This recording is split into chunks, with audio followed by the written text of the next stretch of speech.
బకాయిలు విడుదల చేయాలని పింఛనుదారుల ధర్నా.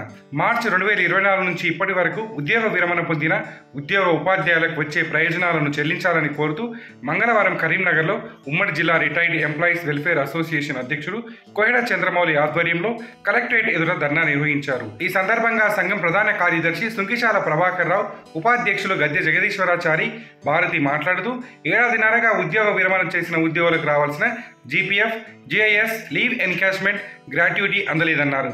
బకాయిలు అందక తీవ్రంగా ఇబ్బంది పడుతున్నారన్నారు. ఈ విషయంపై ఉద్యోగ ఉపాధ్యాయ సంఘాలు ప్రభుత్వాన్ని ఎన్నిసార్లు విన్నవించినా ఫలితం లేదన్నారు. అనంతరం ఏవోకి వినతి పత్రం అందజేశారు. ఈ కార్యక్రమంలో జిల్లా కోశాధికారి కనపర్తి దివాకర్, ఉమ్మడి వరంగల్ జిల్లా అధ్యక్ష ప్రధాన కార్యదర్శి ధర్మేందర్ భోగేశ్వర్, అసోసియేట్ ప్రెసిడెంట్ దేవదాసు, సిద్దిపేట, జగిత్యాల, రాజన్న సిరిసిల్ల, పెద్దపల్లి జిల్లాల బాధ్యులు కిషన్ నాయక్, రాములు, రామిరెడ్డి, పురుషోత్తం, సత్యనారాయణ తదితరులు పాల్గొన్నారు.